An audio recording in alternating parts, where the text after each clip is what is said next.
Hear the relaxing melodies of Bruce Weigel's flute and see what makes his Native American crafts so special.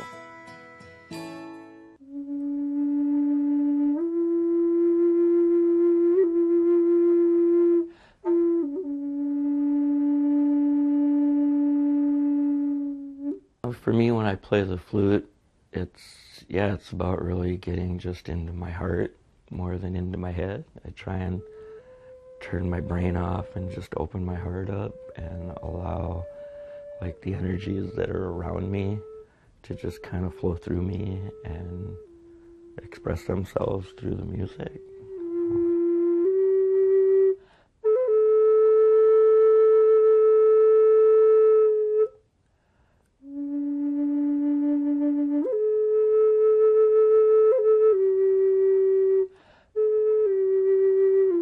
A lot of times I'll close my eyes and I just tend to kind of drift away even when I play. I don't read music at all. I strictly play what comes to me, kind of guided by spirit, I guess, in a way.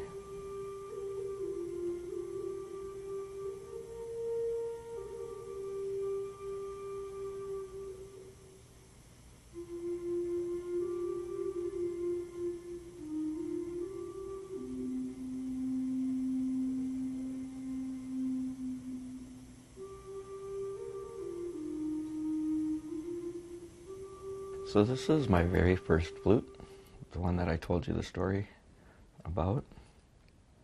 It's a very simple little flute. You can see some of them maybe a little more elaborate and little extra carvings on them and things, but I've looked at some flutes in my time that were really pretty and didn't have a very good voice when you play them. So I always liked this little flute. Very simple, but it has a really beautiful tone.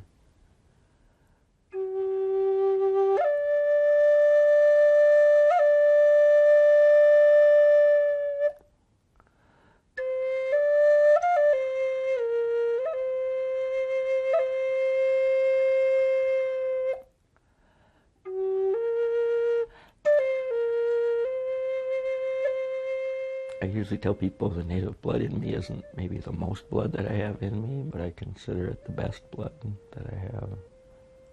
It keeps me well grounded, helps me kind of keep things in perspective. And it probably wasn't until I was maybe in my early 20s, a couple of my older siblings were in their late 20s, early 30s, and it was really one of my sisters that first started asking some of my aunts and uncles about, about our heritage and things, and slowly some of the stories started coming out about there being this native blood from my great-great-grandmother, who we have like no records of.